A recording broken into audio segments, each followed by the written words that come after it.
और मुमताज़ महल को भी एक बार में नहीं 3 बार में दफनाया गया था। गुप्त रास्ते से शाहजहां को लाया गया और फिर नदी के रास्ते लाकर यहाँ पे दफनाया गया। 15 किलोमीटर लंबा रैंप बनाया गया था। बस इतनी फ्री देने की बात थी, सभी लोग एक ही रात के अंदर सारा ईंट निकाल कर ले गए।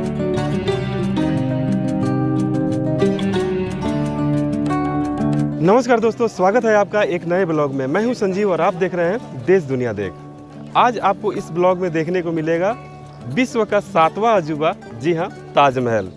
इस ब्लॉग में आपको कुछ आश्चर्यजनक, कुछ सीक्रेट बातें, कुछ रहस्यमयी बातें भी आपको इस ब्लॉग में देखने को मिलेगी। तो इसीलिए बिना स्किप किए वीडियो को पूरा देखिएगा। तो आइए शुरू करते हैं, एक्सप्लोर करते हैं। अभी आपकी स्क्रीन पे है मेन गेट, जी हाँ, वहाँ से हमने एंट्री की थी और ये रहा सेंटर पॉइंट और ये है इस तरफ ताजमहल। मैं एक बार कैमरा पैन करके यहाँ के चारों तरफ का नज़ारा आपको दिखा देता हूँ।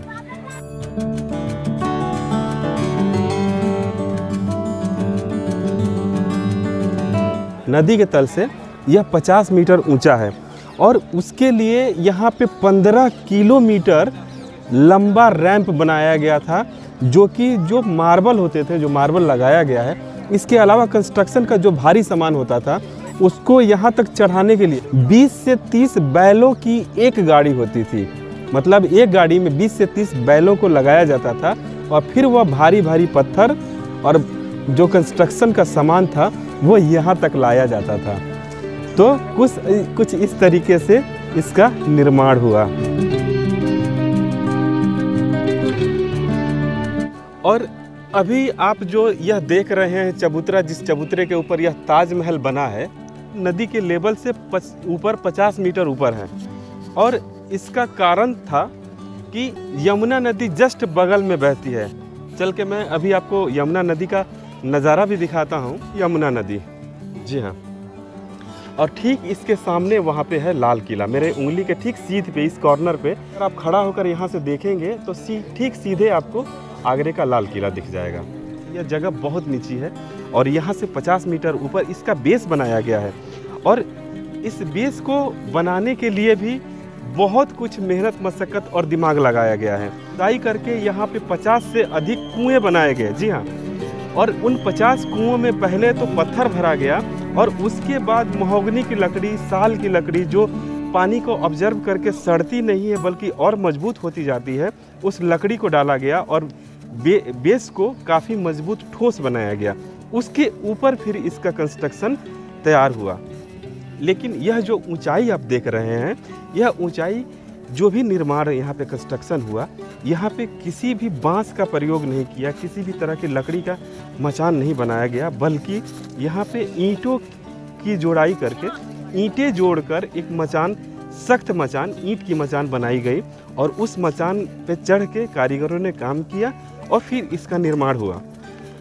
और आप सोचो जरा, इतने बड़े एरिया में जब ईंट की मचान बनाई जाएगी, मतलब लगभग एक इमारत ही इसके साथ पैरेलल बनाई गई, दीवार बनाई गई और उसमें इतनी सारी ईंटें लगी कि एक अंदाज़ा लगाया गया कि जब यह बनकर तैयार हो गई तो उस ईंटों को कैसे निपटाया जाए। उस ईंटों को हटाने में 5 साल लग जाते अगर कारीगरों के द्वारा तोड़कर फिर से हटाया जाता।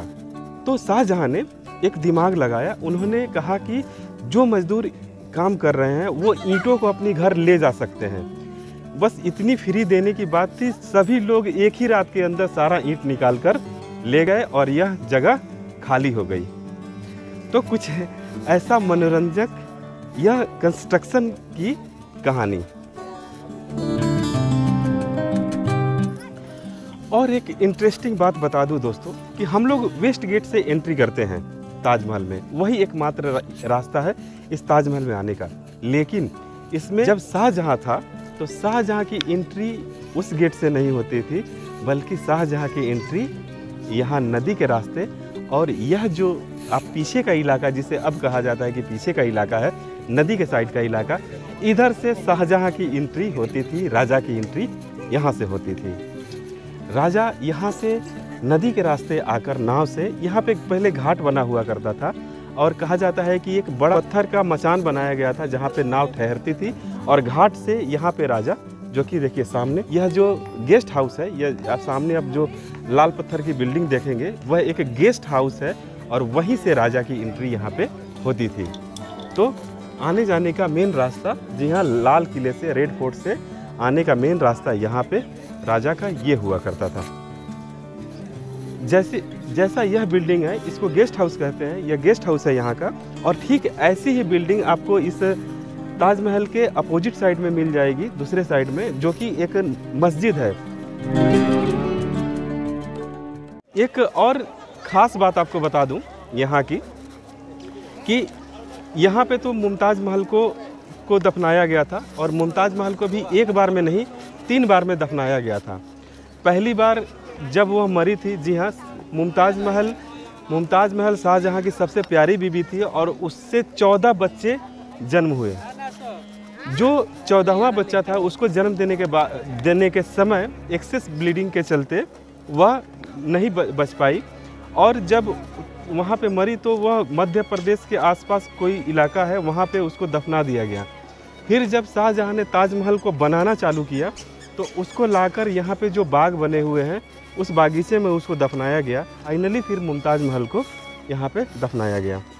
जब शाहजहाँ की मृत्यु हुई तो शाहजहाँ को यहाँ कैसे लाया गया, क्योंकि शाहजहाँ को औरंगजेब ने, जो उसका बेटा हुआ करता था, उसने उसको बंदी बना लिया था। शाहजहाँ ने एक इच्छा जताई कि मुझको ऐसे जगह पे नज़रबंद करो या मुझे कैद करो जहाँ से मैं ताजमहल को देख पाऊँ।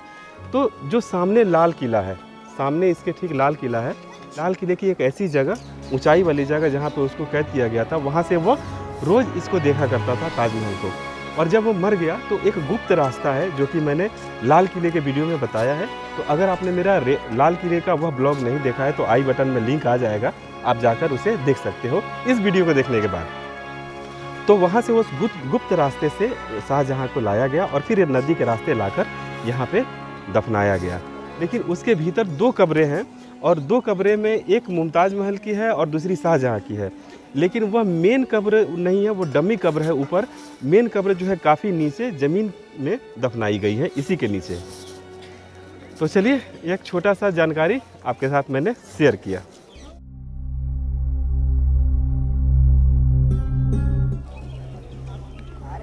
अभी आप स्क्रीन पे देख पा रहे हैं, यह है गेस्ट हाउस। शाहजहाँ के समय, जो राजा हुआ करता था उसके समय, यह शाही परिवार के लिए यह गेस्ट हाउस यूज किया जाता था। एक खास बात बता दूं दोस्तों, यह जो मेरे पीछे देख रहे हैं, इसका भी डिज़ाइन और मस्जिद का डिज़ाइन और मेन गेट का डिज़ाइन, तीनों एक ही डिज़ाइन के बने हैं। लेकिन एक खास बात है मेन गेट में आयतें लिखी गई हैं, उर्दू या अरबी में आयतें लिखी गई हैं। इस पे कुछ भी नहीं लिखा गया है। हालांकि स्ट्रक्चर, कंस्ट्रक्शन बिल्कुल सेम है तीनों का, लेकिन इस पे और मस्जिद पे आयतें कोई नहीं लिखी गई हैं, जबकि वहाँ पे कलर स्टोन से आयतें लिखी गई हैं और सुंदर नक्काशी, इससे ज़्यादा सुंदर मेन गेट को बनाया गया है। यह बात आप आएंगे तो नोटिस कर पाएंगे। अगर कुछ विशेष बातें अगर आप लोग को जानकारी हो तो कमेंट करके मेरे साथ ज़रूर शेयर करें, इस चैनल के साथ शेयर करें, ताकि आपके माध्यम से और भी लोग जान पाएँ जो आप जानते हैं, जो एक्स्ट्रा जानते हैं, कुछ विशेष जानते हैं आप, तो ज़रूर शेयर करें कमेंट सेक्शन में।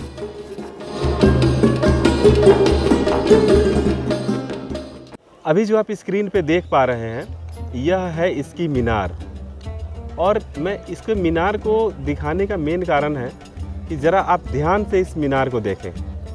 इन मीनार को ध्यान से देखने से आपको पता चलेगा कि यह मीनार बाहर की तरफ थोड़ी सी झुकी हुई है, और इसका मेन कारण था बाहर की तरफ झुकी होने का कारण कि अगर भूकंप आए, मतलब कि भूकंप रोधी बनाने का भी प्रयास किया गया था इसको उस समय भी, कि अगर भूकंप आए तो यह मीनार बाहर की तरफ गिरे, न कि भीतर की तरफ।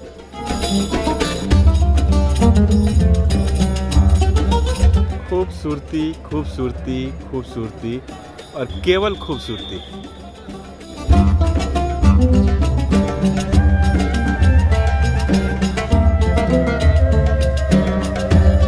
एक और जानकारी है पर आधी अधूरी है, फिर भी मैं आपके साथ शेयर करता हूँ। मैं कंफर्म नहीं हूँ, मैं श्योर नहीं हूँ इस चीज़ के लिए, कि माना जाता है कि शाहजहाँ जैसे उसने यह ताजमहल बनाया वाइट संगमरमर से, वैसे ही वह अपनी खुद की कब्र बनवाना चाहता था और वह मकबरा ब्लैक मार्बल का बनाना चाहता था। जी हाँ, काले संगमरमर से बनाना चाहता था, और जो कि ठीक ताजमहल, इस ताजमहल के ठीक अपोजिट में नदी के उस पार, यह सामने जो देख रहे हैं वह मेहताब बाग है। अगर आप नदी के उस पार जाएंगे तो ताजमहल के ठीक अपोजिट वह भी टूरिस्ट प्लेस है, आप वहाँ पे देख पाएंगे, घूम पाएंगे।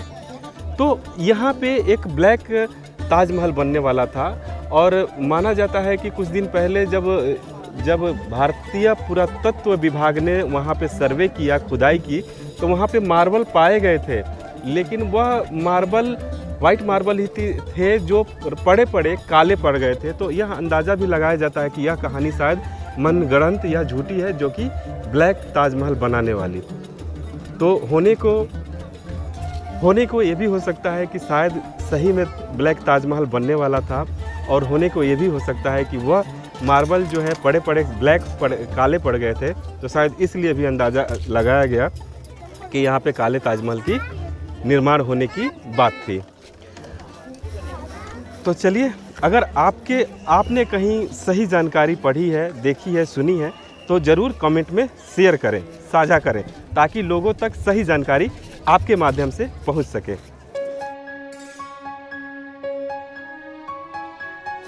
और एक चीज़ मैं बता दूं दोस्तों, जैसा मैंने पढ़ा है और सुना है कि औरंगज़ेब था, उसने अपने पिता शाहजहाँ को कैदी बना लिया, और उसका कारण था कैदी बनाने का कि औरंगज़ेब ने इस ताजमहल को बनाने में इतना खर्चा कर दिया था कि पूरा खजाना लगभग खाली होने के कगार पे था। और कहा जाता है कि वह काले ताजमहल की तैयारी में लगा हुआ था, तो इस तरह से पूरा दिवालिया हो जाता मुग़ल ख़ानदान। तो उसके बेटे ने उसको अपने कब्ज़े में कर लिया, कैद कर लिया, और फिर जो है उसको बनाने से रोक दिया ब्लैक ताजमहल। तो यह जानकारी कितनी सही है, आप कमेंट करके इस पे अपनी सहमति या असहमति ज़रूर जताएं। अगर आप ताजमहल में भी फ्री आना चाहते हैं तो 13 से 15 अगस्त वह दिन है, वह डेट है जहां पे आप फ्री में आकर ताजमहल देख सकते हैं। जी हाँ, 13 अगस्त से 15 अगस्त, डेट नोट कर लीजिए।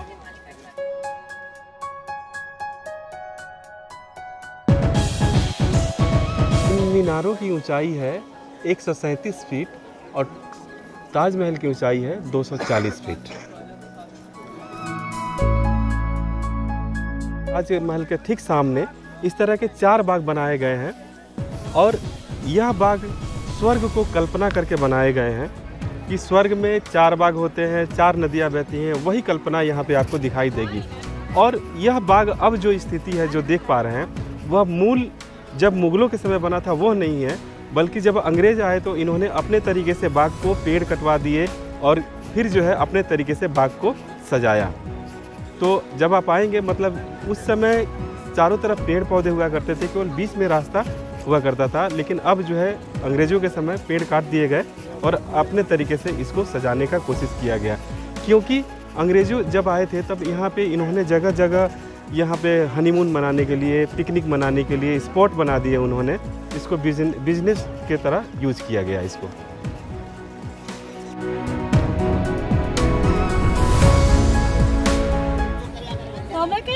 इस तरह का जल महल बना हुआ है, दोनों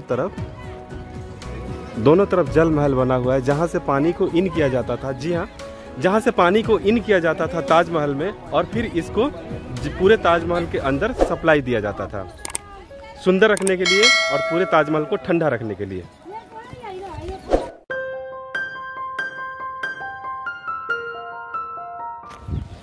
चलिए, अब ताजमहल से विदा लेने की बारी। मैं आपसे मिलता हूँ जल्दी एक नए ब्लॉग में। तब तक खुश रहिए, मुस्कुराते रहिए और देखते रहिए देश दुनिया देख। धन्यवाद आपका यहाँ तक देखने के लिए।